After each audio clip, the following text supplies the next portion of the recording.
Welcome back, my friends. This is episode 7 of Generator, and this week joining me is Carrie Roseman of Carrie Roseman Studios. Now, Carrie and I have known each other for a handful of years now. She runs this incredibly high-end portrait service out of southeastern Connecticut in the New London area. She's been in business 19 years, so she is not new to the game. One of the things that I love about Carrie is her unending confidence in her ability to achieve whatever she sets her mind to. So we start by talking about her new studio that she manifested. It's a perfect space for a photographer. We talk about your authentic self and creating that voice and staying in a state of childlike wonder and play to create the work of your dreams. We talk about outsourcing, staying in your zone of genius, and really just creating content that ties into a brand that gives your client an exceptional experience. So Carrie's been doing it a long time. She's got a ton of wisdom, and this is a really, really fun conversation to have. I love seeing her grow over the years, and there is nothing stopping this woman going forward. So I want you to sit back and relax. This is a high energy episode, and let's get started with the show with Carrie Roseman.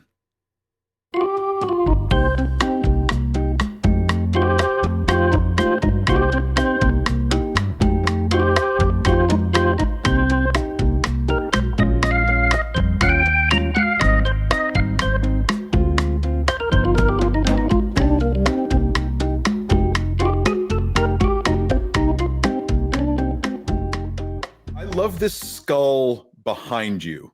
I'm a skull aficionado, and this side, it's like backwards on the thing here. Yes. So I'm immediately drawn to that. But hey, how are you? I'm good. I'm good. Yeah. We have all different kinds of weird aesthetic things in our house. So that skull thing is my husband's, but I think it's pretty cool. So you can see some fairies up there. There's a couple of pictures of us. There's plants, and it's a hodgepodge. No, I'm digging it. People come into the studio. I've got a collection of skulls of from everything from like fool's gold pyrite all the way down to Day of the Dead type ceramic skulls, and they're everywhere. And people walk in and they're like, "This is a little bit odd." I'm like, "Yeah, just chill. It's my thing. Like, just hang out." Where are you today? Are you at home or are you in your studio? I'm at home, hence the hodgepodge. So, my studio, I just moved studios in the end of December. So it's the turn of the year. I got a brand new space. I was at the previous location for about 7 years, and my new location is only about 5 minutes from my house. So I love that. So I'm at my house. I have a home office here. So whenever there's like the admin stuff for client calls, I do that here. I do all the client meetings and obviously the photographing and all that fun stuff at the studio. I'll probably have some definitely like production things going on in there, of course. But for today, I figured like this was good. No, it looks great. And I was watching the stories that you're putting online about the new studio, and it looks insane. Like you've got a psych wall, right? You've got a cyclo wall. Like I saw the space, the raw space, and then what you turned it into, and the staff of friends that you had unloading all your stuff and all the things. Tell me about it's like a dream space for a photographer. It is. And I actually talked a little bit about this on social, the fact that I actually manifested this particular space in a matter of 4 days or 19 years in 4 days, So it's like I was so specific about what I knew was non-negotiable in a new dream space. And that's how you have to be for manifesting. If you're going to place your order with the universe, like you're going to get mixed results if you're not specific. So I had a running checklist of all the things that I knew I wanted. And one day, I had already kind of started driving around just places I was looking at online. I'm like, oh, let me drive by this place. And they were kind of scattered in different towns. And then I was like, you know what? No, this is not what I want. I actually want to be in my town. And I'm just going to start driving around and seeing if there's phone numbers or for rent signs anywhere besides what I'm finding online.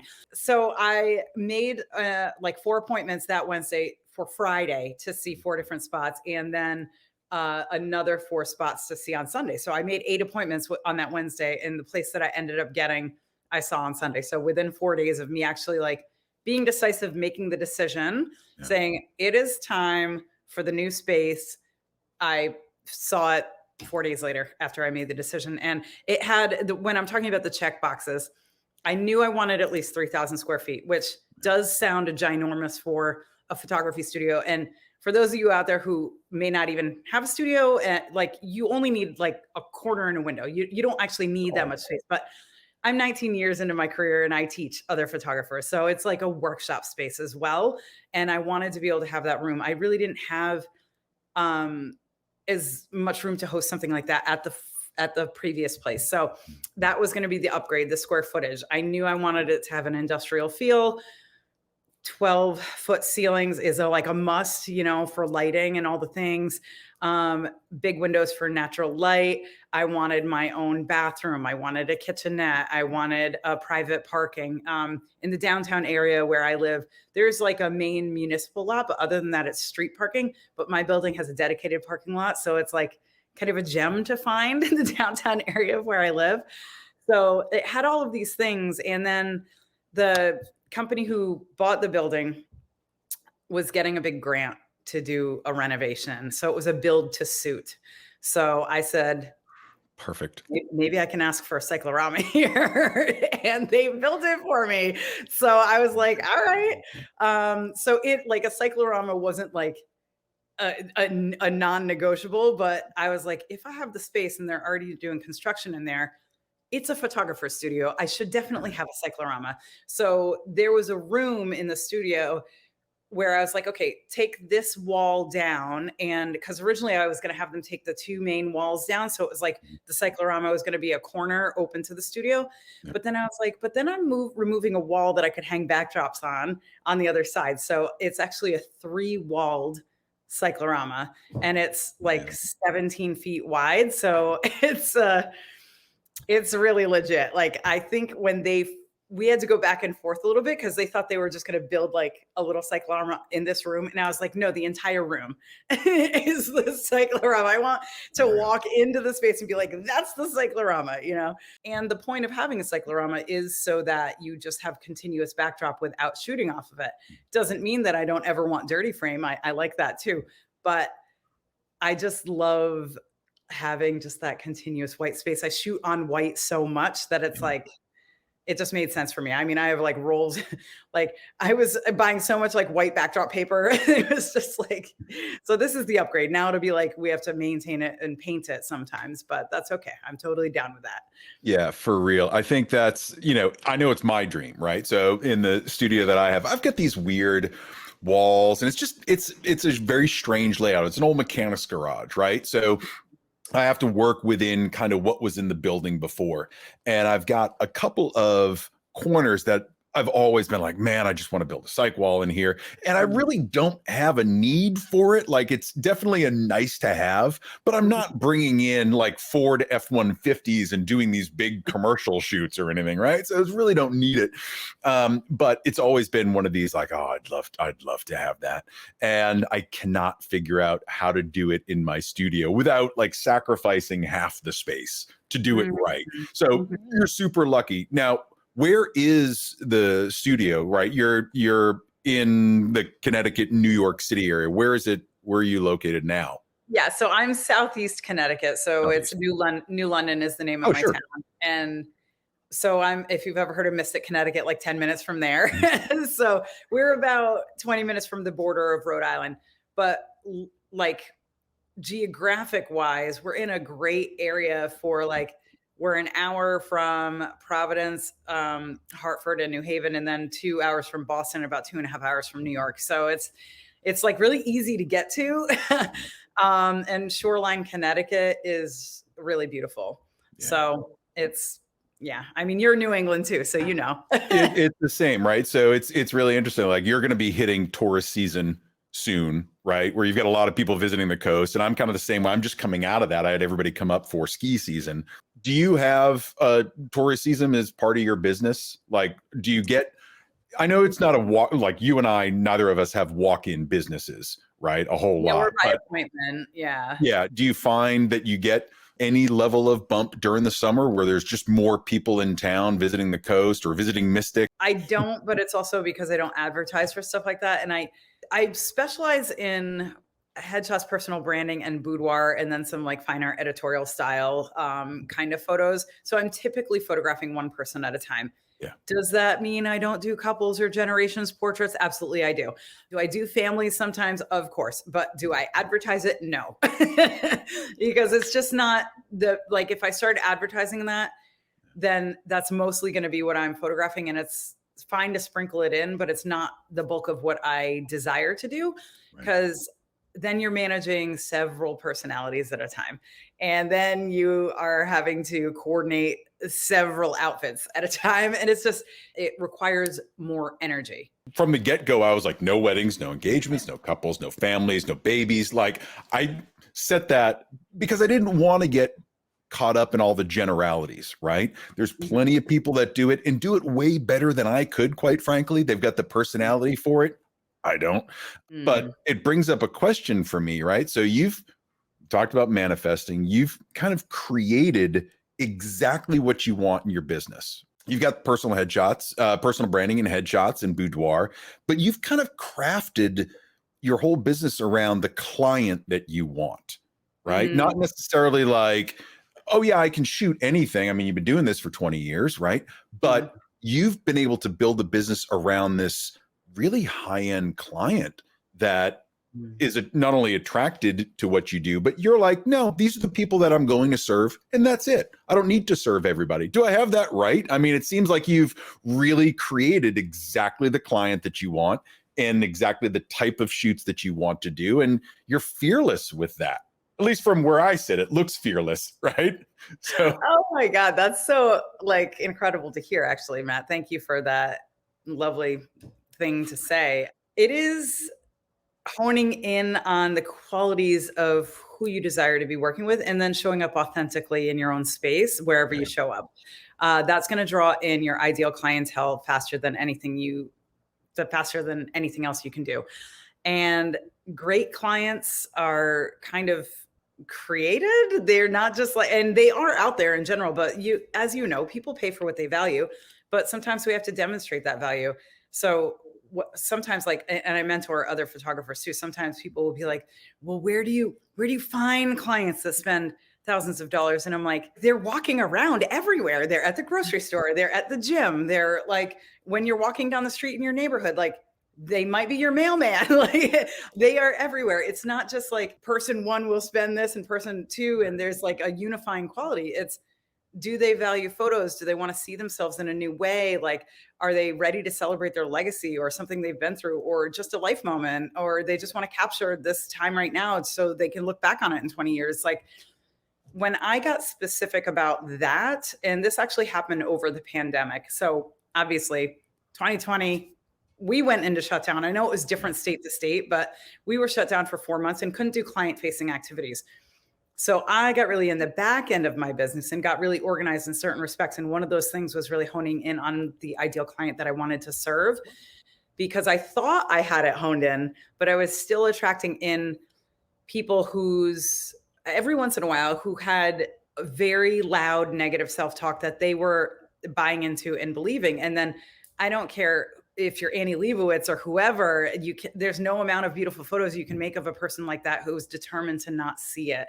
So at that point, I made the decision, I don't want to work with that type of person anymore. I want to work with a person who's on a personal growth journey. So that is like the key descriptor that they have permission to invest in themselves. They value photography. They're on a personal growth journey. They want to celebrate this moment for whatever reason. They're ready to see themselves in a new way and step into their next level. So that's like kind of like the crux of who I'm attracting. And then, as you know, like you mentioned my website, like my website is like 100% me, and I show up as 100% me online. Mhm. So what you see and what you hear and what you read is actually what you get. So the more authentic you are, the more it draws in the people who are meant for you. Because I know I'm a lot for some people, and they're going to be like, Carrie's not for me. Cool. Right. Then like you self-select out. And the ones who do like the messaging, who do like my energy and my voice are going to be attracted to that. And they're going to want to be in my circle and want to work with me. So it's supposed to be like that. You're not supposed to just be in the middle and try to please everybody because then you're going to get such a mixed bag of results anyway. I know that coming out of the pandemic, there was this big movement. It wasn't even a movement. I think we just all kind of woke up and we were like, I don't have to be this thing that I'm not, right? Everybody's now used to drinking wine at 1 PM in their pajamas. Like we spent a year doing that. There's really nothing that we can throw out there now that people are going to either believe or not believe. I think the authentic people that are showing up and being like, yeah, this is me, take it or leave it. I think they're the ones that are really succeeding, the ones that are trying to be or fit a certain mold.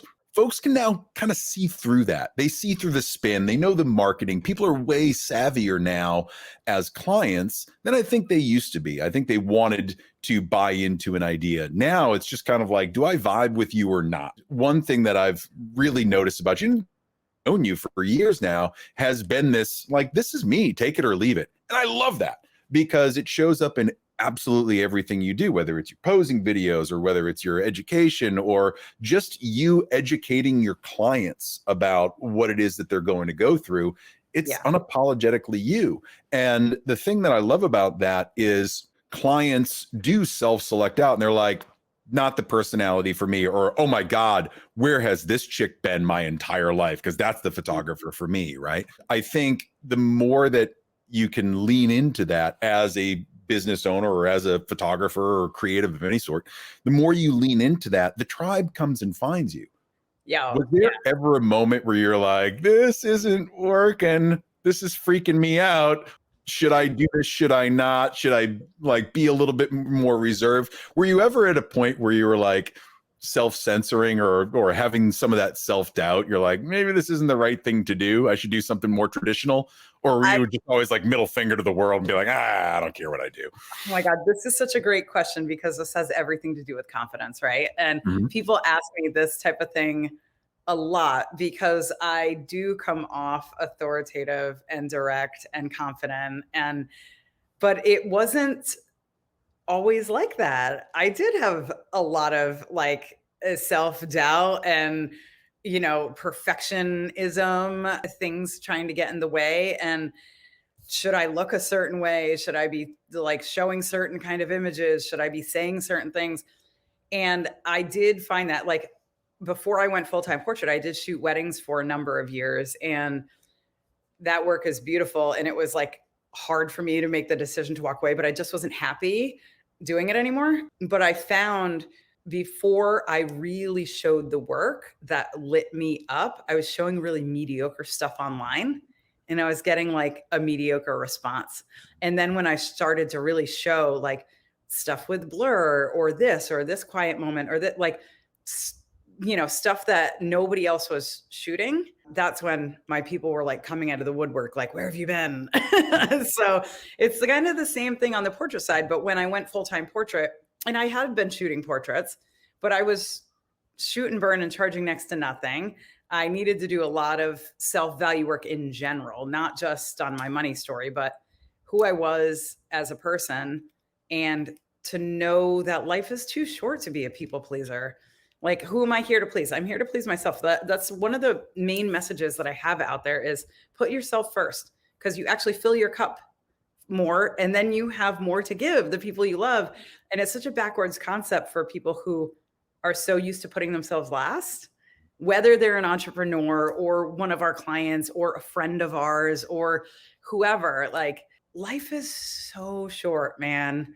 Like, are you going to sit here waiting to do the thing that you want to do or waiting to be the person you want to be and then be at the end of days and be full of regret? Or are you just going to decide to be who you want to be and to not apologize for it? Like, I don't need to apologize to anybody, but it was a process. Like, the way I describe this to the photographers I mentor is it's like the big the unlearn of all of this conditioning that we were in the homes we were brought up in the schools we were around, in so popular culture. And media everywhere. It's just all of this messaging that was given to us. And it's like, we have to peel back the layers and find what's true for us. That's a personal growth journey right there. I know a lot of people are afraid to really be themselves because then it's like, oh, are people going to like me? It's been a huge struggle for me, right? I spent so long in corporate that I was trained to do everything like super high professional, use all the buzzwords, right? Everything's a 30,000 foot view and blah, blah, blah, blah, blah, blah.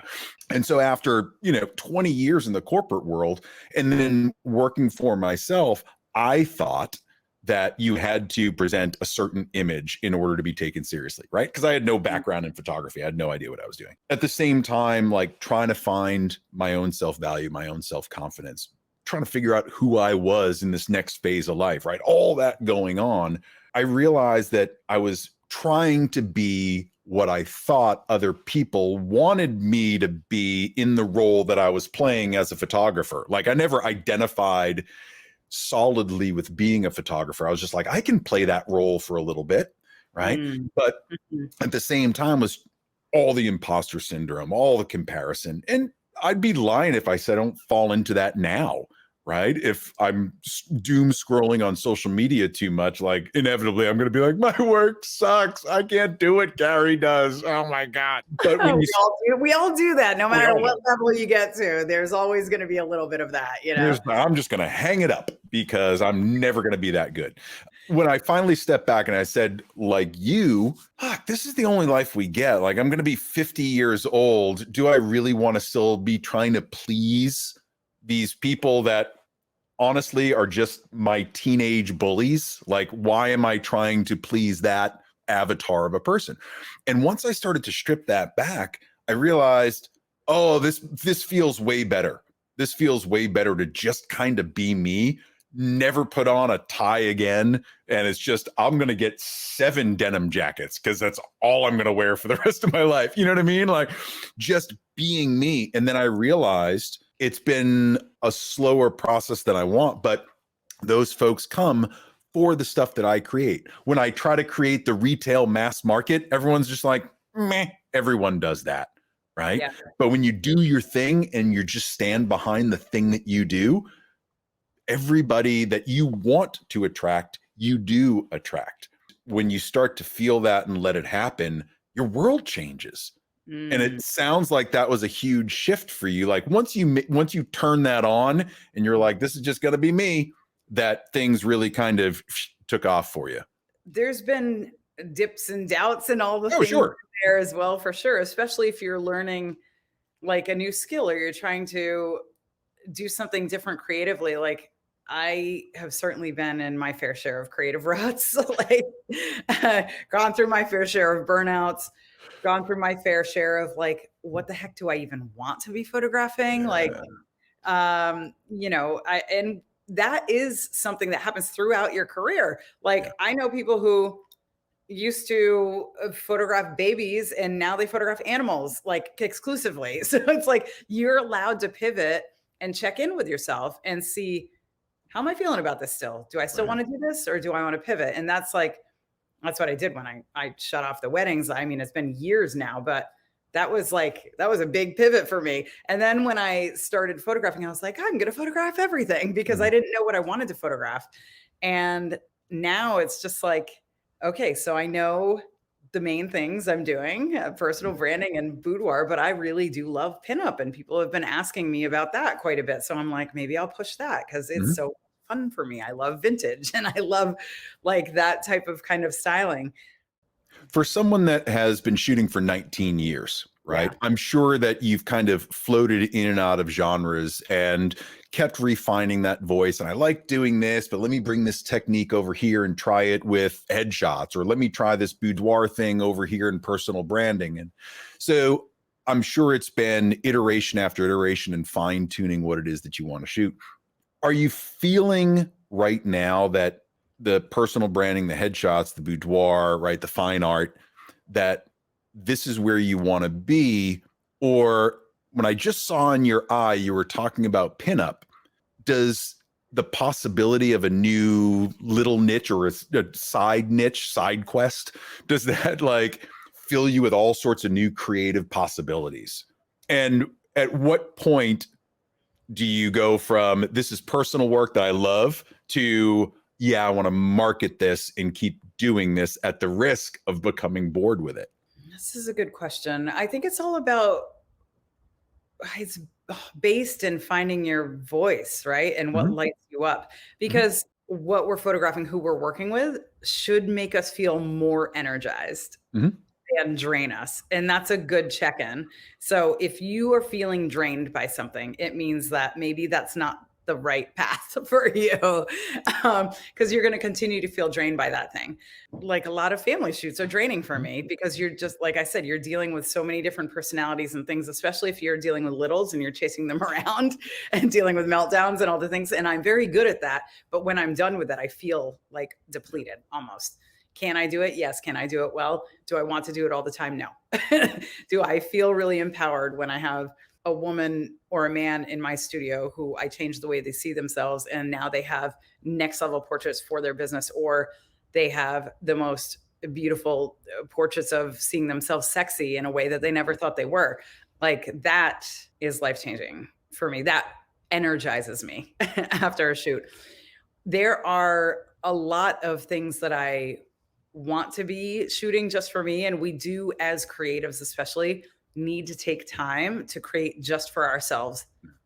Leave money off the table. Just do something for yourself. Like, I love still life and food and things like that. Like, I just want to, and flowers, like, I want to do some of that stuff just for me, or have a creative idea with portraits, because portraits is always like my first love. But I love movement and fabric and nudes and things like that. But most people coming into my studio, even if they are boudoir, most people aren't being like, hey, let's be naked completely, So that would be like a particular thing that I would probably want to shoot for a project for me, or maybe to get featured in like a local art gallery or something. You were asking like about niches. So I think checking in with your energy is super important. Different kinds of clients light me up in different ways too. Yeah, Like the people who are really excited and they it's always about making a decision and choosing it, right? sure. When they decide they're going to have a good time and they're going to go on set and let it be all about them, they're really fun to Yeah. work with. And it requires a little bit more work on our end when we're working with somebody who's scared to let the wall down, to let themselves be seen. We have to do a little bit more work to get them warmed up, but then they end up having the moment and then I feel energized by it, you know what I mean? As far as a marketing perspective, if there's something you're offering Mhm. and you no longer want to offer it, you don't have to continue to offer it. And this is what I think a lot of people don't understand is Mm, that, those of us that are in business for ourselves, it's our business. We can change things anytime we want. I don't anytime. care if I had, all black and white images of families last week. This week, I'm doing nothing but high definition pet portraits. We can do whatever we want. Yeah. But I think I'm like you, where I draw energy when I know I've connected with someone in the right way, that it becomes less about me being a photographer and them a client. And we're in this collaboration together Yes. because we've built the trust, we've had the conversation, they're excited, they trust what I'm going to do, even though maybe inside me it's screaming, I have no clue what I'm about to do. But just trust in the craft, trust that, I know what I'm doing, and you just fall into flow with the client. Your personality is such, like, you can connect with anyone. But yeah, I think there's certainly something different when we get clients that are excited about what we can create, and you get past all the nervousness, not saying that they're not nervous, but you get past that debilitating nerve that is going to keep you from getting any level of expression or any type of interaction. Yeah, I love this connection. Now, do you find that it does become that you're open to their ideas, or are you looking for ideas from them, or do you just say, I got this, you just keep your energy up and I'm going to guide you through what you want? And this is a great question because it also has to do with process Sure. and how you actually work with your clients. And every entrepreneur, every photographer is going to do this differently. Like I know some who just like to be super planned and if it's this type of session, they're going to shoot it like these setups every single time. That's not how I work. We custom create the session based on how you want to feel, what you want to see about yourself, or if you have a specific idea, if I have personal branding clients and they have like their marketing team give me like a rider or XYZ shots I have to get, like all of these things are good. I always ask somebody, how do you want to be photographed? Because sometimes they come to me with a specific idea and sometimes they don't. And either of these things are fine. So if they don't have an idea about clothes or a feel or a thing, then I'll say we're going to base this off on how you want to see yourself, and like how would your partner describe you? How would your child describe you in 3 words? Like how do you want to feel when you see these images? So we go off that, and then once we plan the wardrobe, I kind of let the styling inform the sets and what that looks like, as well as the lighting. So then I can create the flow of, we're going to do outfit number 1, then this is outfit number 2 on the white set, the black set. We're going to light it like this over here, natural light over here, strobe over here. That's just feels like the organic way for me to work, as where and then I know other photographers who have zero plan going in because that's just the way they like to work. And it's magic every time. So I think I'm a combo of planned and organic. But that's just what kind of feels good for me, as where other people are like, no, I need to plan every single pose. And I'm like, dude, I need to let it unfold organically because I don't know how they're actually going to look until I see it on set. It's a really good balance that you found between kind of the process system workflow thing that you have to have as a business owner if you're going to have any level of repeat success. But you give yourself enough room to balance that creative side of your brain that can just enter flow and just be you, right? And just kind of let the muscle memory take over. Your mind is free to imagine, right? You know, you're going to get the shot, you know, the lighting's going to be good. But now as you're engaging the client, you can push them a little bit more, push yourself a little bit more, maybe try some different things that might be a little bit edgy for them, but you know is going to get them closer to what they want to see about themselves.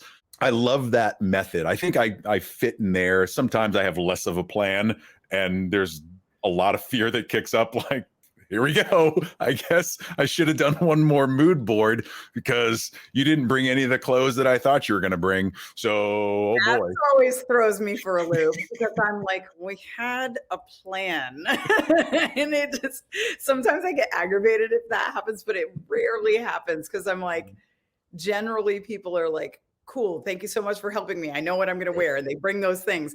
And sometimes they bring completely other stuff. And I'm like, okay, I have to rework the plan, but it's fine because I have enough experience.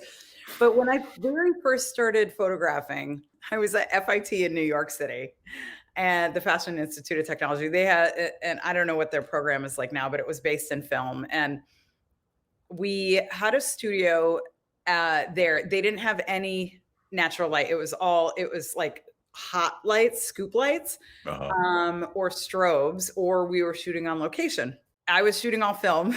It was right, like digital had been introduced, but like I was like, oh no, I love film. I love being in the darkroom, and you never knew what you were going to get, right? Because it's like you have X amount of exposures and you just got to nail the shot, and everything was manual focus. And I believe having that experience helped really hone my eye, but I didn't know what I was doing a lot of the time. And I was just, it's like, you don't know what you don't know. And so you're so creatively free. Then we learn all the things. And then we have to kind of, in order to get back to that childlike play, we kind of have to like unlearn some of the tight technical grip we've put on everything. Right.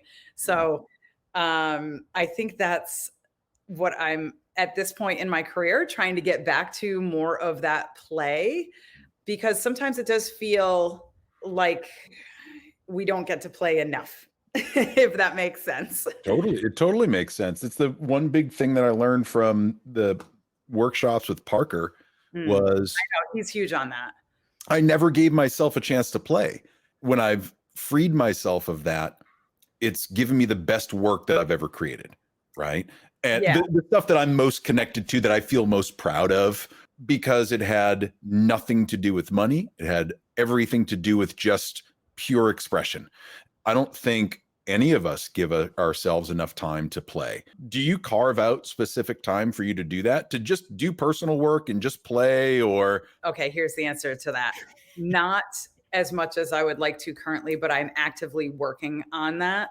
In all of our businesses, we wear all of the hats to do all of the things, right? So I've just actually hired some virtual help to Nice. offload some of the things that are no longer bringing me joy in my business, like administrative work and checking my emails and creating Facebook banners and graphics and trying to put sales pages together. Like these things need to get done. Do they need to get done by me? No.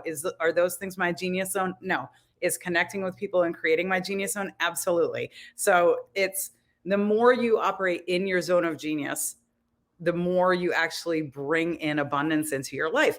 There's actually an exercise that one of a coach that I had, a couple of coaches that I've had have used with me, and I've used this with the photographers that I mentor too, where it's like you put these tasks in a quadrant, and it's like all of the tasks you do in your business, and it's like tasks you love to do and want to do, down to tasks you hate and don't know how to do or don't want to do, and then you can kind of see like where do we outsource first, Mhm. and then hopefully when you have help and they're trained and everything like that, hopefully you're doing most of the genius zone things because that's really where you're going to get to be the star in your business. And this all depends on your energy levels, your personality, your workflows, your processes and procedures and your systems. And everybody works differently Yeah. in those regards as well. So can I do all the things? Yes, but it is the fastest way to lead me to burnout. And when I'm on that track, I lose creativity as well.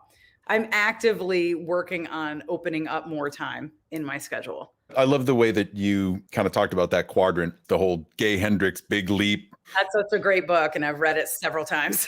Unbelievable. And I know, I think you and I talked about it years ago, but we all spend our time doing the things that we don't like to do or don't know how to do, but we're the only ones that have the time or energy in our business to do them. So you kind of fumble through it, you hate it, and it takes you away from working on the business rather than working in the business. A lot of the creatives that I talk to now, regardless of what discipline they're in, photographers, sculptors, whatever, writers, is that the only time that they're able to feel most creative and relax is when they take a step back from everything or they offload it. We Yep, know what the formula is. we do. We And we have don't follow the recipe. We know what it is. We know how to make our lives better and we don't do it. a coach that I had a couple years ago said, the more I play, the more I get paid. Ah, I love that. And it is true. And to kind of take it back to the big leap and Gay Hendricks, so he identifies very clearly that there's so many people who are operating in their zone of excellence, but if they just could get to their zone of genius, it would like 10x everything and beyond. So this has been part of my big unlearn and my process of asking for help and allowing the people that I'm hiring to actually help me. Because I've had different size teams before, and people have cycled through, have moved away, or it wasn't a right fit anymore, and that's fine. But I've learned so much in that process of like how to vet and how to hire better. And I'm really glad that I'm in this kind of season where I'm bringing on a team that can support me in the way that I need to be supported, because there have been times recently, Matt, where I have not been having a lot of fun because I'm like, I feel like I'm chained to this computer and I don't want to be at this computer for this many hours. And if we're not having fun in our business, then what are we even doing? So it's like you got to have these check-ins with yourself. But I wasn't even giving myself enough of a break when I was on vacation to enjoy myself, like because I was always thinking about the business, always thinking about the business. Like my honeymoon, for example, 2 years ago, I was just like having so much trouble relaxing, even though I had people checking my emails and like all of the client work was caught up on. There was nothing emergent at all. Like it was all fine. But I had to learn that it's okay Yeah. and that I can relax. And that is another big lesson recently has been just because the time looks like it's available in your calendar doesn't mean you need to fill it. Preach, sister. Preach. It's so hard sometimes because you're like, oh, I can take another client phone call this day. Oh, I Huh? can schedule another meeting that day. Oh, I can do this extra thing or go over here. And it's like, you don't actually have to do all those just because it looks, because rest is productive. And I think that's where our society just, the hustle culture, I can't. We're not supposed to function like that. We are supposed to rest and recuperate. It's the universe saying, hey, here's a little bit of extra time. Just chill out just a little bit, you know? Because rest is productive. And then like if your batteries are depleted, like you're not going to be as effective. Like I found that when I try to write that last email when I'm tired, it takes me 10 times longer to actually do it and to have it make sense. Whether it's like, you know what, if I just came back with fresh eyes in the morning, it'll be fine. Mhm. I saw something recently. I'm sure it was TikTok or Reels or something where I'm doom scrolling at whatever time in the morning. I caught an online coach, a business coach, and he said most entrepreneurs aren't actually entrepreneurs. They don't run a business. They are self-employed. And I felt personally attacked like that because his next statement was, unless you can step back from your business for 90 days and have it run itself, you are not running a business. You are self-employed. It's like Rupert Murdoch doesn't step in front of a computer every day and do his trades and run his systems. He doesn't do that. He's got people that do that for him. It really got me thinking, am I self-employed or do I run a business? And it's really stuck in the back of my head for the past couple of days going, I don't want to be self-employed. I want to run a business. And it is a huge mind shift to be in because like you, it's very difficult for me to take a weekend off or a week off. God forbid I take 2 weeks off. Then like every nerve in my body is on fire. Why am I not doing this? And it's such an indicator that there need to be better systems, better workflows, better things in place so that the business can run without you at the helm all the time. I think it's an important thing that a lot of self-employed folks need to get over. It's okay to be self-employed. That's perfectly fine. But if you want the business to run without you, you've got to take some steps to make that happen. Again, it sounds like you've been able to finally get to that place or are working much faster towards that and whatever version of that it looks like to you. Right? So the VA company that I'm working with, her saying is delegate to elevate. And it's so true because again, it goes back to that zone of genius stuff. Before I hired them, I basically had just been working with one other kind of VA in my business. And she was great. She was like helping me with my emails and my email list and all that. Previous to that, I had like 5 or maybe 6 different people who are working with me regularly. Looking back on it now, some of them weren't the right fit and they were just filling some roles. But there were, some things that weren't happening, like deadlines being missed or miscommunications and blah, blah, blah. So I decided when I was done with them that I was just going to run the ship by myself for a little while to get everything on the track that I wanted to. And I knew it was going to come time like, okay, let me bring some people back on little by little, but it has to be the right fit. So that's where we're at now. It does feel really good. It is a process though, training, and I have like all these training videos and Loom libraries and all the things and like, SOPs and policies and procedures and let's get an NDA signed over here. And like, there's all that kind of stuff that goes with it. But once you're in a flow, once people are on your team and they know what you do, who you serve, like how you talk to people, where you need to show up, what the marketing funnels are, what needs to go out when, and you have that support, it's such a beautiful thing. And I'm very excited about all of that because I know people who are very organized and genius at all of that stuff, but I'm not one of those people. So I can do a lot, but I'm also not willing to do it to the detriment of my health and energy and well-being either. So we mentioned this at the beginning of the podcast about how much people realize what was important to them and what's not, and what they see as job satisfaction and what's not, what they're willing to put up with and what they're not. And it gave people a sense of perspective. And that was the biggest thing that came out of it for me anyway, is understanding who I am, what it is that I want to do, what I don't want to do, more importantly, and what's the life that I want to live. Authentic. I want it to be satisfying. That's not necessarily a financial goal for me. I just want to feel that joy every day. And it feels like a lot of people are heading in that direction. I'm hearing the same stories from a lot of folks of getting rid of the things that don't serve them, that it becomes a much more content lifestyle, regardless of where you are in the financial spectrum. It's just more fulfilling. And people are focusing on authentic fulfillment rather than having to present an image of themselves of something they're not. Yeah. You had mentioned in there as well, talking about all the content that you're creating and the processes and the systems and the workflows, and not only educating the staff that you're bringing on, but I see you do a lot of that too in your education for photographers, right? The posing videos in some of your mentor stuff. Do you find that content creation piece something fun for you, or is it something you have to do? Do you love doing that work outside of like, hey, I've got this digital product that I can sell?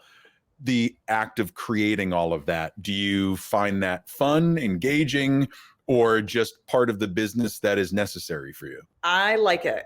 Yeah. And I find that it flows. It just flows out of me, like, which is a gift, right? Right. So where I'm really great in shining in that is like I'm confident on camera, stills or video. I feel like I'm pretty well spoken. I feel like I have great energy, and I like to create the content. I just don't like to be the one who has to do the finishing and putting it together and then captioning and searching at the hashtags and then putting it over on Pinterest and then, let's make a blog about it and let's email the list. Like that part of it, I want to create it and then hand it off. So it goes all the places it needs to. And again, I know so many people who are so organized on the social media and marketing end of things. It's not to say that I'm disorganized. I'm just not in all of the places that I want to be Sure. on my own.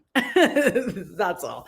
But yeah, that's a great question. I mean, when I made the first posing course, the posing essentials course, I didn't script it at all. I had kind of an outline that I went on and I just shot it in like 2 days. Like that was it. And it was so great. I was like, whoo, that was awesome. Let's do more of that. So, and then I created the boudoir course. We're in editing for that now, but there's a list of stuff that I want to create that is so helpful for people. If you can monetize what's easy for you, that's the magic. And a lot of people don't even realize what their gifts are until all of a sudden they realize, like, oh, this is like the 10th person who's asked me about this thing that's so easy for me. And then they realize sometimes they're like, oh, I can make money at this. And sometimes they realize, or they don't realize it and they just help people for free forever. Any and all of that is fine. Things that come easy to us, examine that. Like what's easy for you that's hard for other people. So I'll ask you another question on that. As you're doing all of this, as you're creating it, do you find that there's a good balance for you between just like turning your phone on and recording something versus hiring a team? Do you try to get things out quickly rather than have everything perfect? What's your kind of like philosophy around pumping out this content that you know is easy for you, but is at a certain quality that fits your brand, fits your style? Like, where do you fit with all of that? I think there is a place for all of these type of things. So like for our photos, right? Mhm. Sometimes people will say, well, I don't want them to look so professional, but that's not what they mean. They just mean like too stiff or posed or something, and they Right. want some more candid kind of stuff that they can use in their marketing. But then those people have the photos that we create for them in their business. But then it's like, absolutely take a selfie. People want to see that too. Like, just turn your phone on yourself and use the built-in video and and like I'm doing right now on my computer. I'm just using the mic on here, and that's what I'm doing. So there is a place for both of these things, and people do feel like they get an inside look when you're just with your phone. Mhm. They feel like it's real.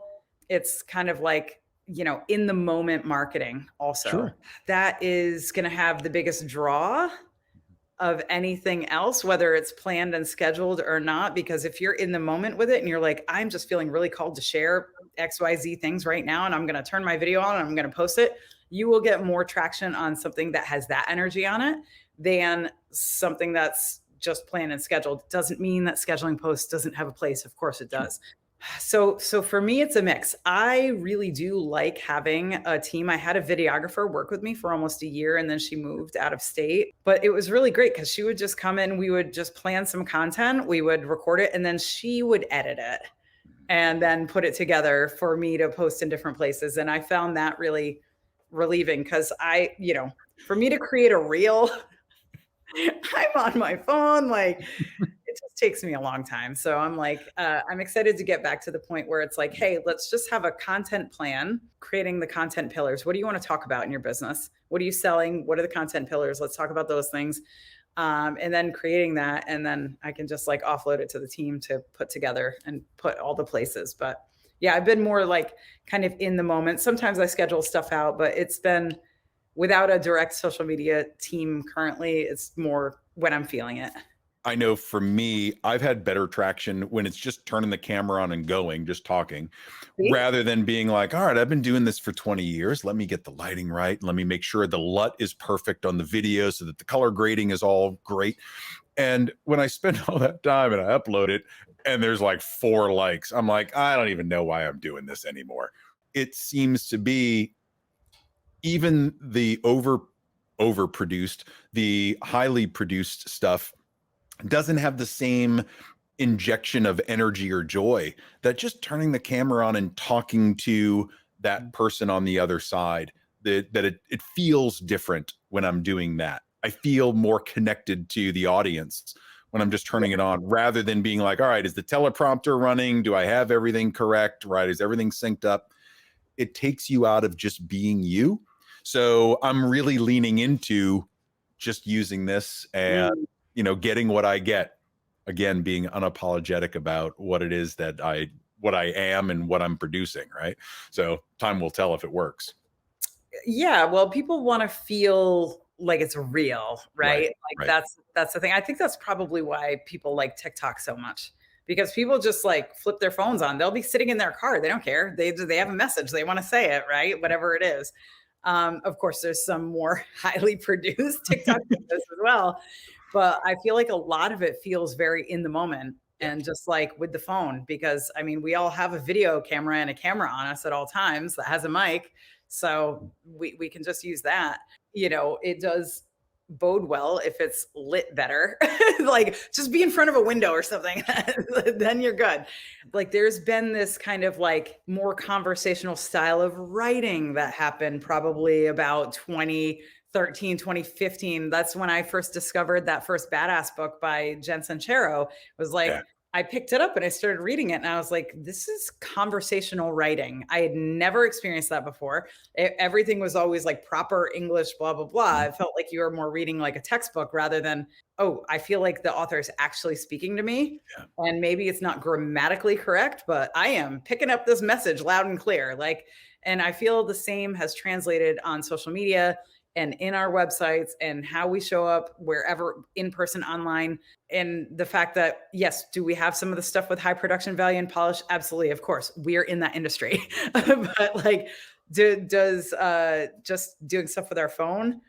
Yeah, absolutely, 100%. I think you hit on like 2013, 2015, where you started seeing all this authentic writing come out. And I was just thinking about you had all these personalities that were coming out that were just like blowing up the traditional marketing model, blowing Mm, up the traditional client interaction, and being like, it's okay. You have permission to do it whatever way you want. Which kind of mhm. wraps us back up into everything as I try to land this plane here of the authenticity being everything. That maybe it's taken us 7 or 8 years to get there, but that's where we learned a lot about being us and what matters to our clients, what matters to us, what can we do for us, what can we do for them. It gave people a lot of introspection. Why am I wasting my time doing this if it doesn't feel good, if it's not in my zone of genius? If I'm doing the task that I don't like to do and I don't know how to do, why am I living there? And I think a lot of people felt that in the jobs that they were in. Why am I going to this job that I don't like every day? Why am I doing these things that I don't like to do? Let me start a side business. Let me start a side hustle, see where that goes.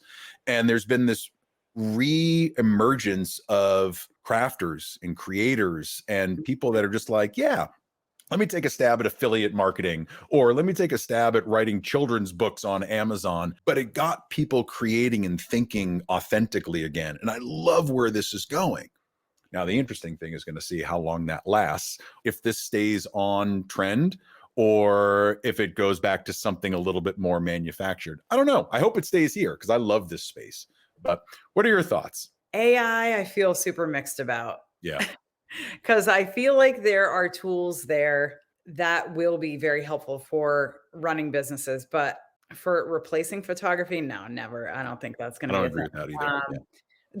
Just like people say, oh, like print is dead. Like books are never going to stop being published. The paper is still going to be there. Like people still like something tangible.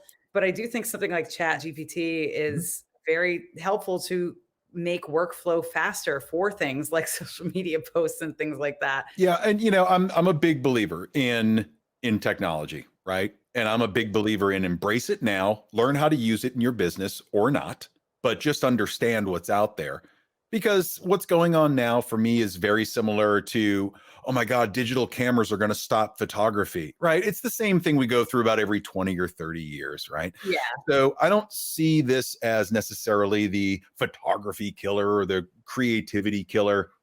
I think it's just going to allow us to think in different directions and start to alter our businesses in ways that becomes more efficient. I have zero problem with that. Get me out of social media. Let a robot take over. I'm cool with that. That way I can get back to just talking to my clients and networking and doing the stuff that I love to do and do well. You are constantly creating. You're constantly manifesting. I see you growing year over year over year. Where do you want to be in the next phase of your career? That's a really great question. I think, if I'm honest, I probably want more education and less behind the camera, Mhm. and maybe some like cool gallery work kind of stuff going on, like stuff that's very different from what I shoot now. Courses, masterminds, creative retreats. I love that. Like I hosted a retreat. It wasn't necessarily a creative retreat, but it was like a mastermind kind of goal setting type of retreat, which was super great still. But yeah, travel and creation, that's exciting to me. I love that idea. Well, But that's going to happen not in 3 to 5 years. That's happening like now. So but that all ties into where it is that you want to be, right? And I have no doubt that whether it's a gallery show, whether it's just travel, whether it's personal work, that you are going to get exactly what you want.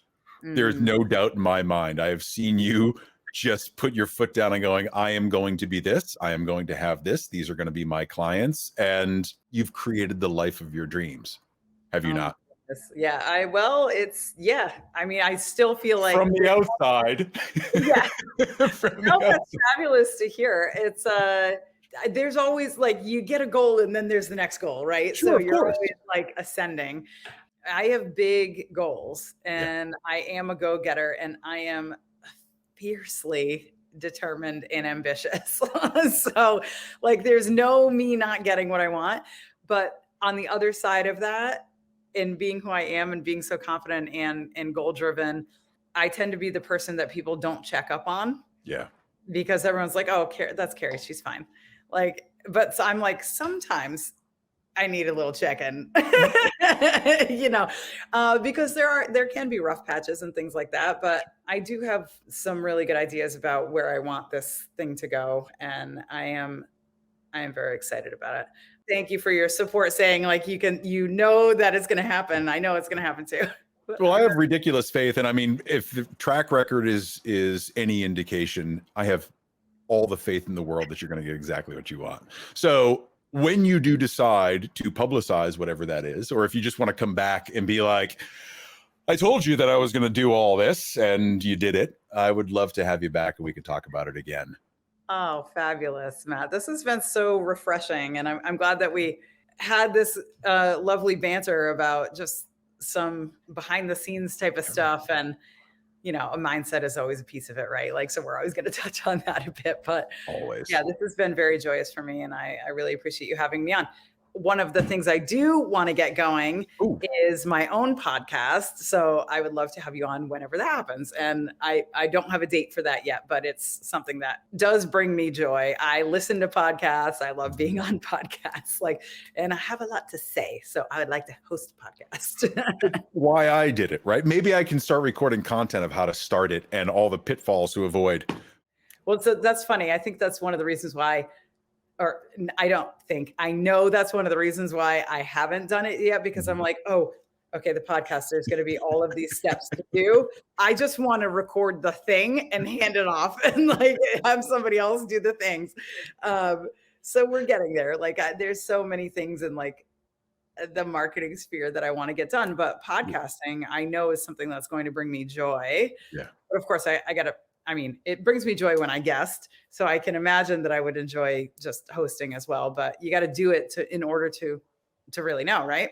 That's it. It's the only reason. You got to step forward and just kind of step up to the plate and do it. So I can't wait to see what you create. But thank you so much for being here. And yeah, like I said, once you get the next thing going, please come back and tell me about it. Okay, All right. will do. Thank you so much, Matt. Thanks for being here. Okay, Take have a care. great day. Bye-bye.